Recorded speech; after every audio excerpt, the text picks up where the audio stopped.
The percent of Americans who identify with any religion has been on the decline for decades. Well, more and more young adults are dropping out of church. Leaving church. Young people are less involved in the church than ever. The Christian share of the U.S. population has declined. That church attendance is on the decline. Pews are emptier than ever.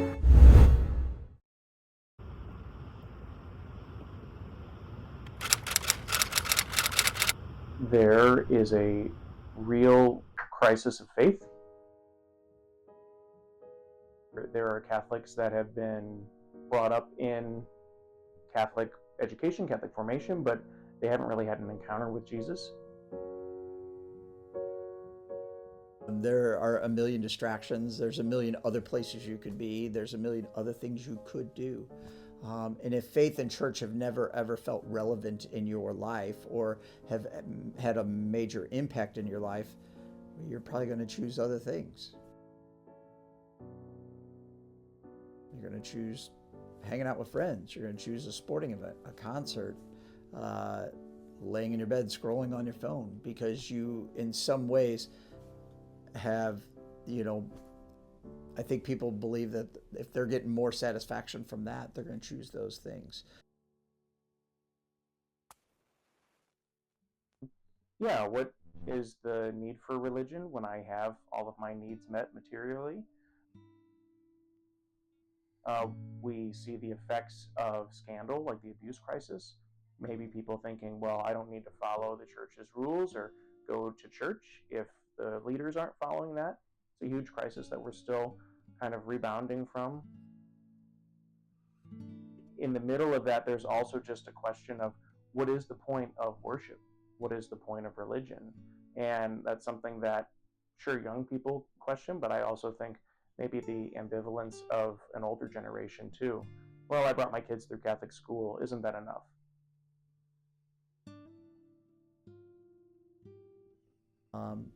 And I believe without a doubt that my faith in Jesus Christ is the one thing that has transformed my entire life. But you don't just get to say that and people go, oh, okay, great, now I'll come. It takes time.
Choking on the fumes of selfish rage, and with these are hells and the heavens, so few inches apart.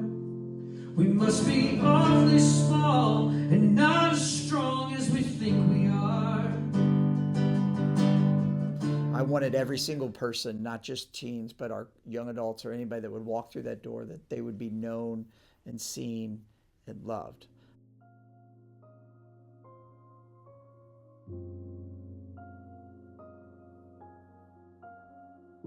I'll say, you said one of the things I could be doing is hang out with my friends, but that's what I am doing, I think what's kept me coming back has been the community. It is faith-focused, but it's not all about faith. It's a lot about just building our relationships with each other. And so that's kind of just helped me just like have so much fun here and just look forward to Sundays and Wednesday nights. And so we work really hard to know everyone's name. We work really hard to know stories about their life or what they're interested in. We want to build relationships. because I believe that the ultimate way to show someone Jesus is through an authentic relationship with them. And to start any relationship, you have to know people, get to know who they are and what they like and what they don't like and what their highs and lows are.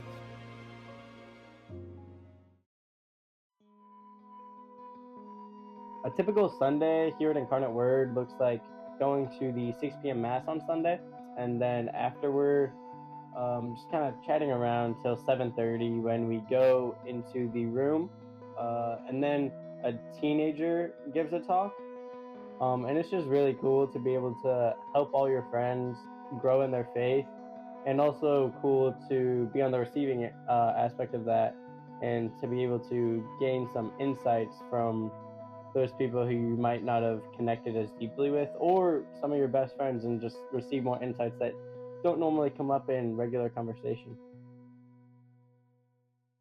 And then Nicaragua, which we go for a week in the last week of June.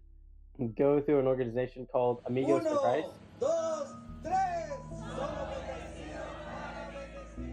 They go to rural communities, so we go and we help build out and dig out the tunnels for the pipes for the water, and also just build relationships with the community there.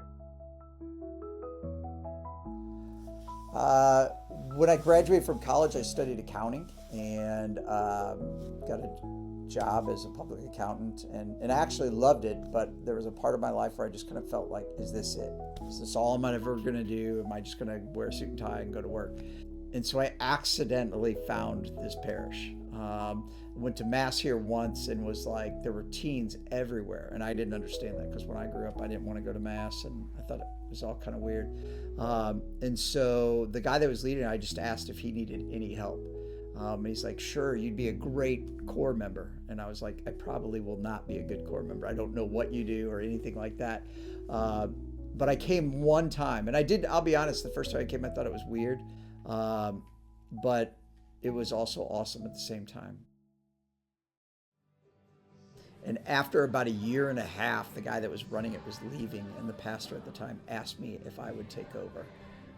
And I laughed at him because I was like, why would I leave my accounting job to do this? But there was actually something in my heart that literally almost jumped out. And I was like, I have to give this a shot. And 28 years later, I'm still here. Really, the church needs to do a better job of reproposing why following Jesus is important. Encounter with Jesus, as I mentioned, has to be the most important thing. Jesus isn't just somebody on a book, he's a living person. Having an encounter with Jesus then makes us want to start to live with Jesus and for Jesus. That's when you start to form people. We have a great system, great Catholic education system, which gives a lot of content, and that's really important to know who the Pope is and what the 7 sacraments are. But if it's not tied into and based upon a relationship with the living God, then it's just another class. And so I think from there, having that encounter and that formation, then we send young people out. And it doesn't have to be maybe knocking on doors per se, but just the witness of their lives and how they're living as disciples of Jesus. That will make the faith contagious and attractive to other people.